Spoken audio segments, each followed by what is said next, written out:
मन के मार्ग अति सूक्ष्म हैं। संसार के छोड़ने में ही मन नहीं छूटता है। मन संसार का मूल है, संसार मन का मूल नहीं। संसार छोड़ना हो तो फूल पत्ते तोड़ने जैसा है, और जड़ें तो इससे नष्ट नहीं होती हैं।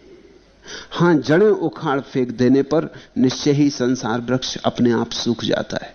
मन है जड़ संसार की, इसलिए मन से मुक्ति ही वास्तविक संन्यास है। भगवान के जातियावन नामक बिहार में विहरते समय की घटना है।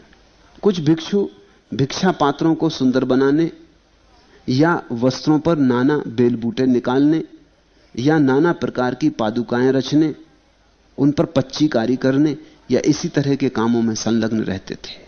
उन्हें ध्यान भावना का समय ही नहीं था, और समय भी हो का तो वे जैसे विस्मरण ही कर बैठे थे। इस बात की खबर भगवान को मिली।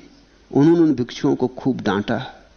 वे उन्हें डांटते समय अति कठोर थे। वह करुणा का ही रूप है।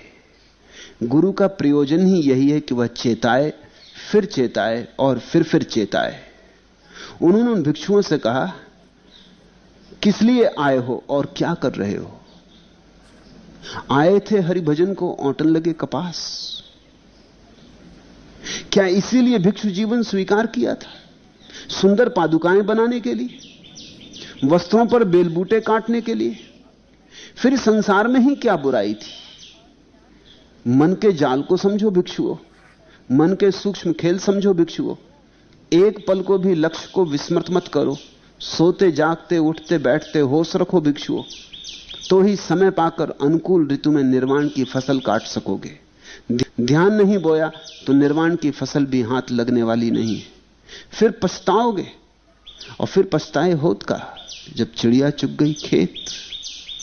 अभी समय, अभी कुछ कर लो। और तब उन्होंने ये गाथाएं कही। यम ही किंचम तदप विद्धम अकिंचम पन कैरति उन्नलानम पमत्तानम तेसम बढ़ंती आसवा। जो करने योग्य है उसको तो छोड़ देता है, लेकिन जो न करने योग्य है उसे करता है। ऐसे उमड़ते मलों वाले प्रमादियों के आश्रव बढ़ते। एसंच सुस्मारद्धा निंचम काय गता सती अकिंचन्ते न सेवंती किंचे सातस्य कारिनो सतानम संपजानानम अत्थम गच्छन्ति आसवा।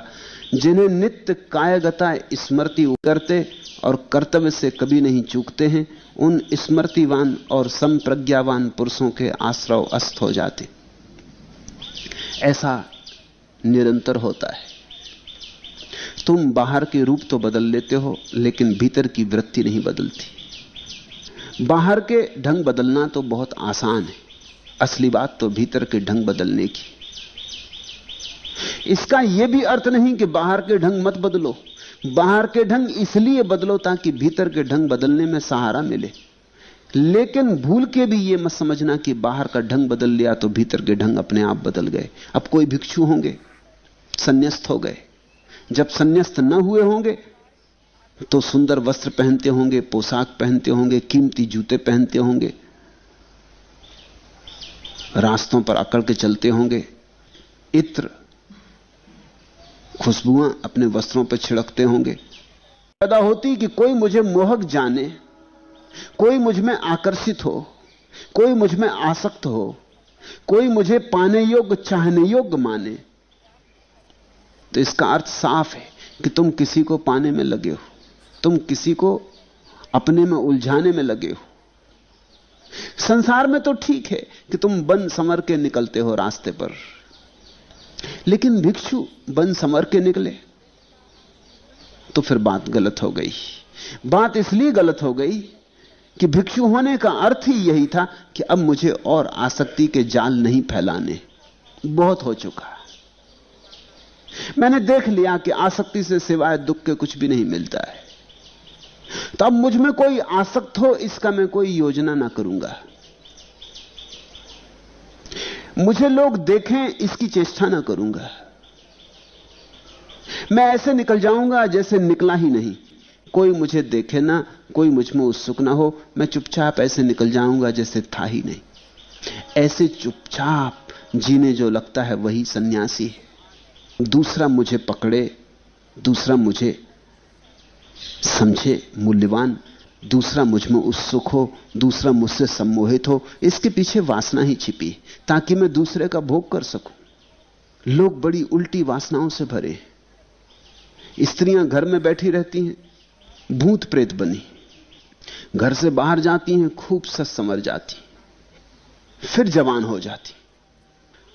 100% सौंदर्य में 90% तो प्रसाधन से होता है, 10% शायद स्वाभाविक होता हो, और वो जो 10% स्वाभाविक होता है उसको 90% की जरूरत भी नहीं होती। 90% की जरूरत तो वो जो 10% भी नहीं होता उसी को छिपाने के लिए होती।